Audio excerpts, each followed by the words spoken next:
Vermi compost business start करते वक्त चौथा आपका जो स्टेप है वो रहेगा लैंड सर्च करने का। आपकी जो जिस ज़मीन पे आप वर्मी कंपोस्टिंग करोगे उस ज़मीन की सर्च करने का। आपके पास अगर खुद की ज़मीन है तो आप ये वीडियो स्किप कर सकते हो, तो आपको ज़रूरत नहीं है इसकी। अगर आपके पास खुद की ज़मीन नहीं है, जैसे हमारे पास नहीं थी, तो आपको अपने जहाँ भी आपका रेजिडेंस है, जहाँ भी आप रहते हो, उससे लगभग 8 से 10 किलोमीटर मैक्सिमम में, आपको मैं एक्सपीरियंस से बता रहा हूँ ये चीज़, क्योंकि आपको जाना भी है वहाँ पर रोज़। आपको 8 से 10 किलोमीटर के दायरे में कोई भी ज़मीन सर्च करनी है। ज़मीन सर्च करते हुए आपको कुछ बातों का ध्यान रखना है, जो कि मैं आपको ब्रीफ कर दूं। ज़मीन जो भी आप सिलेक्ट करें वो मेन रोड के पास हो, या मेन रोड पे ही लगती हो, या फिर पक्का रोड हो उस तक जाने का, जो कि आपके साधन वगैरह आएंगे कल को, या कोई भी इंसान आएगा आपके प्लांट पे विजिट करने तो उसको दिक्कत ना हो, है ना। रोड पे हो तो और अच्छा है, आपका रोड प्रेजेंस हो गया, आपकी मार्केटिंग वैसे ही होगी।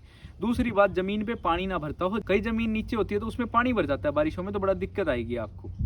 उसके अलावा ज़मीन के चारों तरफ तारबंदी हो, किसी भी जंगली जानवर का आतंक ना हो, कोई जंगली सुअर का, कोई गाय का, कोई बैल का, कोई आतंक। कई ज़मीनों पे ऐसा होता है कि बड़ा नुकसान करते हैं वो फसल को भी, वो चीज़ का आप ध्यान रखना, है ना। आपके आस पास 5, 7, 10 किलोमीटर के दायरे में कोई ना कोई गौशाला हो, 2-4 गौशाला हो, डेयरी हो, कि 2-4 आपके पास ऑप्शन हो कि एक जगह से नहीं सेट बैठा तो और कहीं से आप परचेज कर सको, है ना। उसमें साधन हो जो आपके गाँव में हैं, ट्रॉली ट्रैक्टर अवेलेबल हों, वैसे होते हैं सारे गाँव में, थोड़ा सा इस चीज़ का भी आप ध्यान रखना, ईजिली अवेलेबल हों, क्योंकि एक आधा अगर बंदा होगा तो वो फ़ायदा उठाएगा आपका, भाई मान लो कि महंगा ही पड़ेगा आपको वो। उसके अलावा लेबर का जो है ऑप्शन हो, लेबर आसानी से मिल जाती हो, जिस भी गांव में आप या शहर में जहां भी आप यूनिट लगाओ, लेबर आसपास आसानी से मिल जाती हो आपको। बिजली और पानी का इंतजाम हो ज़मीन पर, क्योंकि बिजली आपको चाहिएगी मशीन चलाने के लिए जो आप छानोगे खाद। पानी आपको रेगुलर चाहिएगा, पानी मीठा हो, खारा पानी ना हो, नहीं तो केंचुए को बड़ा नुकसान होगा। ये कुछ बातों का ध्यान रखो। और ज़मीन का जो किराया है, लगभग, जैसे मैं तो हरियाणा से हूँ, तो यहाँ पे लगभग 30,000 से लेकर और 60,000 रुपये तक होता है 1 एकड़ का।